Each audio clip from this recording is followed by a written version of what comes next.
Thomas Tuchel patut sumringah, dua bek sayap andalan di Chelsea mulai pulih dari cedera. Kondisi dua bek sayap andalan Thomas Tuchel di Chelsea mulai membaik. Reece James dan Ben Chilwell jalani pemulihan. Bek sayap menjadi komponen penting dalam strategi Thomas Tuchel di Chelsea. Kehilangan Ben Chilwell dan Reece James pada bulan Desember lalu terbukti membuat The Blues harus mulai berpikir 1000 kali untuk menjadi penantang gelar Liga Inggris. Pasalnya, Chelsea kehilangan total 16 poin sejak awal bulan Desember hingga pertengahan bulan Januari. The Blues yang awalnya berada di posisi puncak klasemen langsung terjun bebas dan menghuni posisi ketiga dengan selisih 12 poin dari Man City. Meski hampir terlempar dari persaingan gelar juara, Thomas Tuchel patut sumringah dengan kondisi dua bek sayap andalannya tersebut. Ben Chilwell yang baru naik meja operasi akibat cedera ACL memang telah dipastikan absen hingga akhir musim. Namun, ia telah memulai latihan ringan untuk masa pemulihannya. Kabar baik tentu adalah kesembuhan Reece James. Reece James yang menjadi penyumbang gol dan assist terbanyak Chelsea pada musim ini perlahan mulai membaik.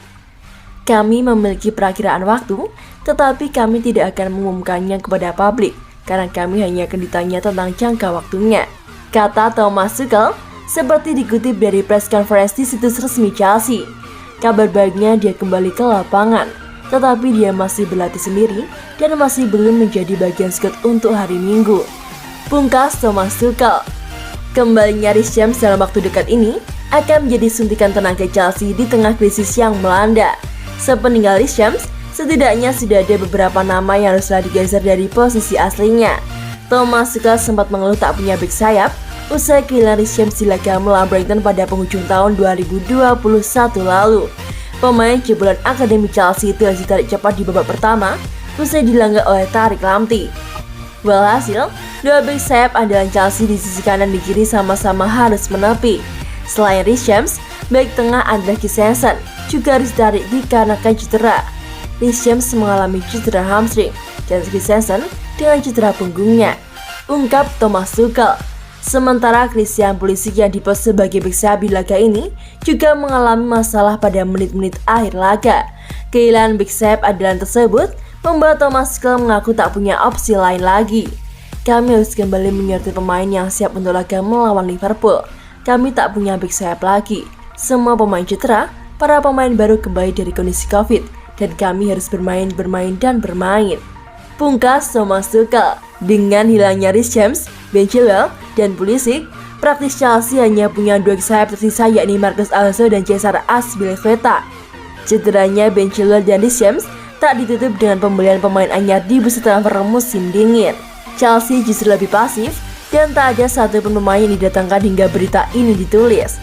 Padahal sejumlah nama sudah menjadi opsi untuk bisa menyeimbangkan kembali bek sayap Chelsea.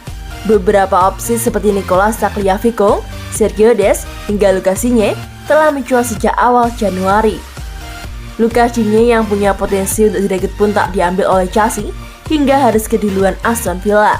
Selain itu, percobaan untuk memulangkan Emerson Palmieri juga telah ditolak oleh Olympique Lyon. Bahkan Chelsea hampir disebut melakukan percobaan 3 kali untuk dapat memulangkan pemain asal Italia tersebut. Namun Lyon bersikukuh untuk mempertahankan sang pemain. Patut ditunggu keputusan Chelsea untuk menambah kekurangan di sisi bek sayap paruh kedua pada musim ini.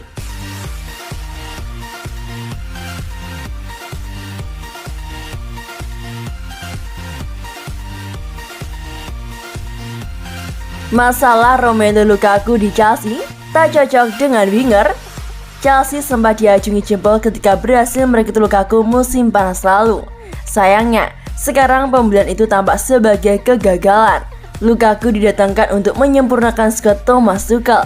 Chelsea musim lalu sudah sangat kuat, tetapi mereka masih membutuhkan sentuhan predator di lini serang. Harapannya, Lukaku bisa memperluas dimensi permainan Chelsea. Dia sudah membuktikan diri di Inter Milan sebagai salah satu striker terbaik pada saat ini. Lukaku sempat memenuhi harapan di awal musim. Dia mencetak gol-gol yang fantastis.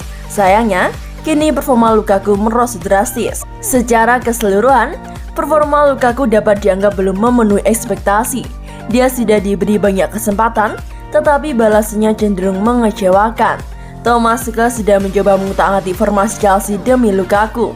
Dia pernah memainkan Lukaku dalam formasi 2 striker, formasi 3 penyerang, sebagai target man dan dalam peran lebih dalam. Sayangnya, Lukaku belum juga menunjukkan alasan mengapa Chelsea membutuhkannya. Bahkan ia justru membuat masalah dengan komentar kontroversial di luar lapangan. Untuk memaksimalkan potensi Lukaku dan bermain dengan kekuatan terbaik Lukaku, Chelsea harus terima bahwa Lukaku lebih senang mundur ke tengah, menjemput bola, dan kembali ke depan. Tetapi masalahnya, jika taktik ini dijalankan, winger Chelsea harus bermain di area yang lebih ofensif guna menarik perhatian bek lawan. Gaya bermain inilah yang dianggap tidak cocok. Lukaku bakal diuntungkan dengan perubahan gaya main tersebut. Masalahnya, pemain-pemain lain di sekitarnya bakal kesulitan, khususnya wingers yang tak punya kecepatan. Bagaimanapun, sudah jelas bahwa Tuchel masih harus bereksperimen dengan lini serang Chelsea. Dia harus memaksimalkan potensi Lukaku tanpa harus menyulitkan wingers The Blues. Chelsea jelas punya banyak pemain yang bisa mencetak gol. Hanya persoalannya adalah menemukan sistem yang paling cocok untuk setiap pemain.